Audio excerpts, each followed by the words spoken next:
Hi, my name is Sheikh Abdul from Gold Medal YouTube channel. இது இந்த சேனலுடைய முதல் vlog. நம்ம இன்னைக்கு வந்திருக்க இடம் தான் ரஞ்சன்குடி கோட்டை. கோட்டையுடைய என்ட்ரன்ஸ்ல நம்மளை வரவேற்றது இவங்க தான்.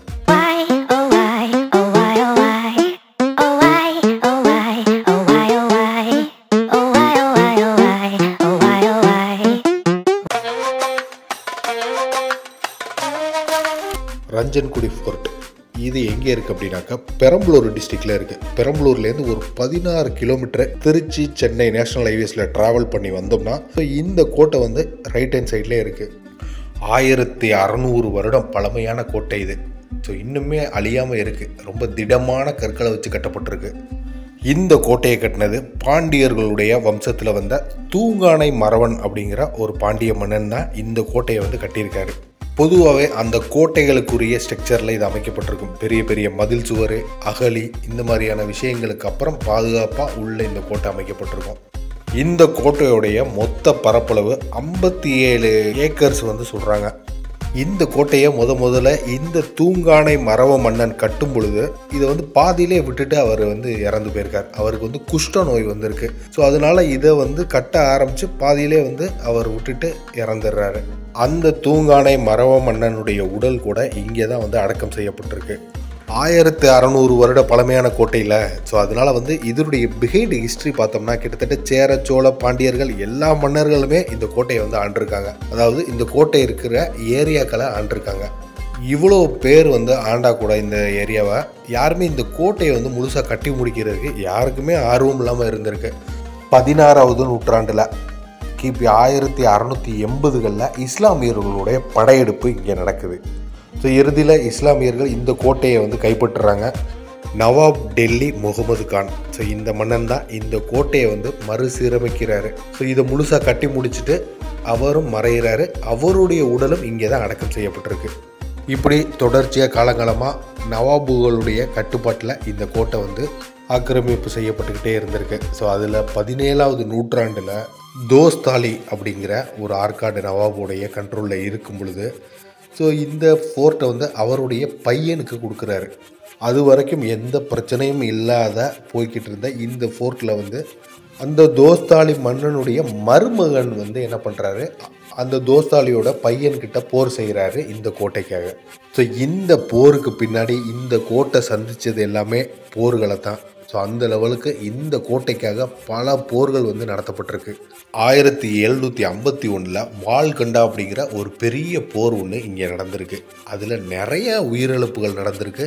இந்த கோட்டையோட வலது புறத்தில் சப்தர் ஜங் மகான் அப்படிங்கிற ஒரு இடம் இருக்குது. ஸோ இதில் இறந்தவங்களை பூரா மொத்தமாக அதுக்குள்ளே வச்சு மூடி புதைச்சிருக்காங்க. வால்கண்டா போரில் முகமது அலி அப்படிங்கிற மன்னர் தான் இந்த கோட்டையை வந்து கைப்பற்றுறாரு. ஸோ இதுக்கப்புறம் இந்த கோட்டை வந்து பிரிட்டிஷார்ஸ் கையில் போகுது. ஸோ இந்த பிரிட்டன் பீப்புள் ஆண்டு முடித்ததுக்கப்புறம் இறுதியில் 1946 நம்மளுடைய இந்திய தொல்லியல் துறையோட கட்டுப்பாட்டுக்கு வருது. அப்போயிலேருந்து இப்போ வரைக்கும் இந்திய தொல்லியல் துறை தான் இதை பாதுகாத்து வந்துக்கிட்டு இருக்காங்க. சரி வாங்க நம்ம vlog ஸ்டார்ட் பண்ணுவோம். இந்த கோட்டைக்குள்ள நம்ம போய் பார்த்துட்டு வரலாம்.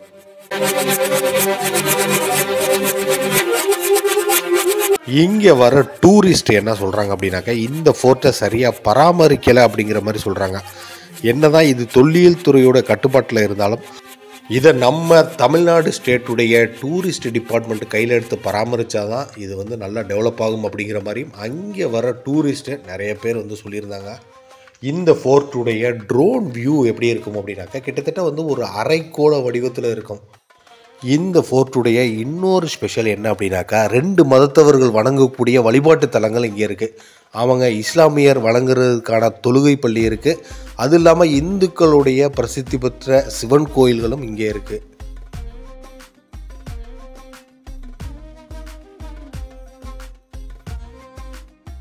இப்போ நம்ம பார்த்துக்கிட்டு இருக்க இந்த ஸ்ட்ரக்சர் வந்து பீரங்கி மேடையாக இருந்திருக்கு. ஸோ இது பீரங்கி மேடை மட்டும் இல்லை, ஆயுதங்கள் சேகரிக்கக்கூடிய ஆயுத கிடங்குகளாகவும் பயன்படுத்தப்பட்டிருக்கு. இங்கே இந்த மாதிரி 2 குளங்கள் வந்து அமைக்கப்பட்டிருக்கு. ஸோ இதெல்லாம் வந்து அந்த காலத்தில் வந்து அரச குடும்பத்தினர் வந்து இதை வந்து குளிக்கிறதுக்காக பயன்படுத்தியிருக்காங்க. ஸோ இப்போ நம்ம வந்து அந்த பீரங்கி மேடைக்கு ஏறி போகிறோம்.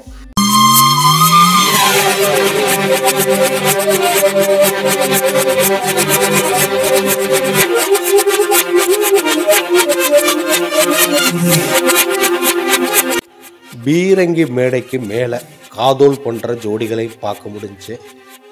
இங்கேருந்து பார்க்கும் பொழுது முரசு மேடை நம்ம கண்ணில் பட்டுச்சு. ஸோ இந்த முரசு மேடையும் இந்த தூரத்துலேருந்து பார்க்கும் பொழுது ரொம்பவே பிரம்மாண்டமாக இருந்துச்சு.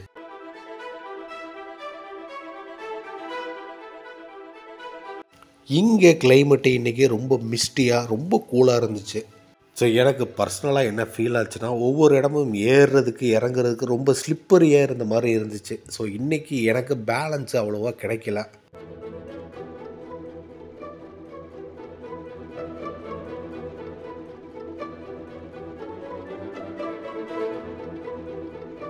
இந்த கோட்டையிலேருந்து நம்ம அந்த பக்கம் ஊரை பார்க்கும் பொழுது இப்படி தான் வயல்வெளிகளும் நீர் தேக்கங்களாகவும் காணப்பட்டுச்சு.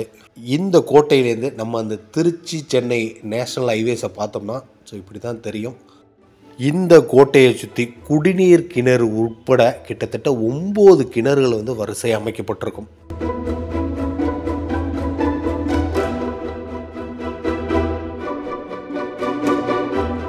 அதில் ஒரு கிணறு தான் நீங்கள் பார்த்துக்கிட்டு இருக்க இந்த தண்டனை கிணறு. ஸோ இந்த தண்டனை கிணறு அந்த காலத்தில் ஆண் பெண் 2 பாலருக்குமே தண்டனை கொடுக்கக்கூடிய ஒரு இடமா இருந்திருக்கு. அந்த தண்டனை எப்படி இருக்கும் அப்படின்னாக்கா, சாகுற வரைக்கும் அவங்கள உள்ளே போட்டு மூடிட்டு போயிடுற மாதிரியான கொடிய தண்டனைகள் அந்த காலத்தில் வழங்கப்பட்டிருக்கு. இதை அந்த ஹிஸ்ட்ரியை ரிசர்ச் பண்ணுற வரலாற்று ஆய்வாளர்களுமே உறுதிப்படுத்தியிருக்காங்க. இந்த இடத்துல இன்னொரு விஷயம் சொல்லப்பட்டிருக்கு. உப்பள பாத்திகள் இப்போ காலப்போக்கில் மண் புதர் மூடி அழிஞ்சிருச்சு அப்படிங்கிற மாதிரி சொல்கிறாங்க. ஸோ இதுக்கு முன்னாடி அந்த இடங்களில் உப்பள பாத்திகள் இருந்ததாகவும் சொல்லியிருக்காங்க. சரி, வாங்க அந்த முரசு மேடை மற்ற விஷயங்களையும் போய் பார்த்துட்டு வந்துருவோம்.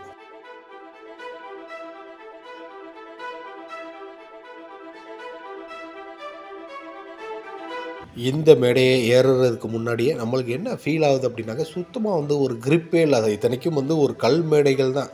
ஸோ கல்லால் உருவாக்கப்பட்ட இடம், ஆனால் கால் வைக்கிற இடமெல்லாம் வழுக்கிற மாதிரியான ஒரு ஃபீல் இருந்துச்சு. ஆனால் இங்கே நம்ம ஃபீல் பண்ணது ஒரு தரமான வியூ பாயிண்ட்டு. காற்றும் நல்ல பலமாகவே சிகிருந்துச்சு. இங்கேருந்து பார்க்குற அந்த இடங்கள் எல்லாமே ரொம்ப அழகாக தெரிஞ்சிச்சு.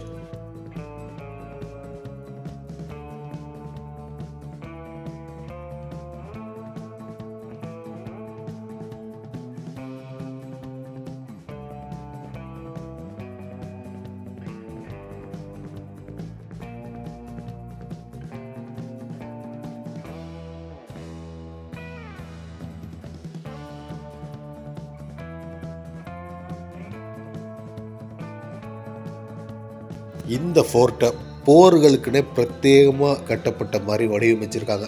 ஸோ இது ஒரு நல்ல அப்சர்வேட்டரி பாயிண்ட்டாக இருந்திருக்கு. இப்போ நீங்கள் பார்த்துக்கிட்டு இருக்க இந்த இடங்கள்லாம் ஆண்கள் பெண்களுக்குரிய சிறைச்சாலைகள் இருந்திருக்கு. இந்த கோட்டையுடைய ரா ஹிஸ்ட்ரி எப்படி இருக்கும்னா, ரொம்ப ப்ரூட்டலாக தான் இருந்திருக்கும் போல் இருக்கு.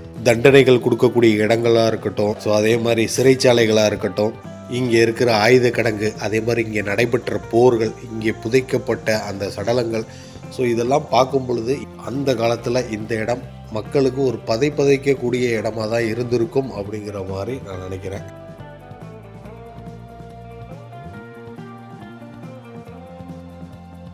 இது அந்த காலத்துடைய அந்த புறமாக இருந்திருக்கு. அதில் ஏறி குதிக்கலான்னு பார்த்தோம், பட் ஒன்றும் பெருசாக இல்லைங்க. இந்த வரலாற்று சுவடுகளில் இந்த காதலர்களுடைய சுவடுகளும் பொறிக்கப்பட்டிருக்கு. அனிதா, ரஞ்சித் இந்த 2 பேரும் நம்ம பதிவுகளை பார்த்தா கண்டிப்பாக மறக்காமல் லைக் பண்ணுங்கள். இந்த இடத்துல சுரங்க பாதைகள் நிறைய இருக்குது. ஸோ இங்கேருந்து மன்னர்கள் அவசர காலத்தில் தப்பிச்சு போகிற மாதிரியாக நிறைய சுரங்க பாதைகளும் அமைக்கப்பட்டிருக்கு. மக்களே, ஃபைனலாக நம்ம இந்த ரஞ்சன்குடி கோட்டையை நல்லா சுற்றி பார்த்துட்டோம். இப்போ நம்ம அந்த ஃபோர்ட்டுடைய அவுட் சைடு இருக்கிற கார்டன் பக்கம் வந்தோம். ஸோ இங்கே சிறுவர்கள் விளையாண்டுக்கிட்டு இருக்க அந்த விஷயங்களையும் பார்க்க முடிஞ்சிச்சு. ஃபைனலாக நம்ம இங்கேருந்து கிளம்புறதுக்கான டைம் வந்துச்சு. மக்களை, இந்த ப்ளூப்பர்ஸ் காட்சிகளை நம்ம பதிவிடுறதுக்கான முக்கிய காரணம், நம்ம ஒவ்வொரு டைம் விலாகுக்கு போகிறப்போ இவ்வளோ பிரச்சனைகளையும் கடந்து தான் நம்ம போய்கிட்டு இருக்கோம். ஸோ இங்கே NHல ஒரு பெரிய ஆக்சிடெண்ட்டு, கிட்டத்தட்ட 5 வெஹிக்கிள் அப்செட் ஆகிருக்கு. அதிர்ஷ்டவசமாக இந்த விபத்தில் யாருக்கும் உயிர் சேதம் ஏற்படலை. இருந்தாலும் இங்கே பார்த்துக்கிட்டு இருக்க இந்த விஷயங்களை பார்த்து ரொம்பவே வந்து மனசுக்கு கஷ்டமாக இருந்துச்சு. ஸோ அதனால் வந்து எப்போதுமே நீங்கள் வாகனங்களை இயக்கும் பொழுது ரொம்ப கவனமாக இயக்குங்க. ரோடு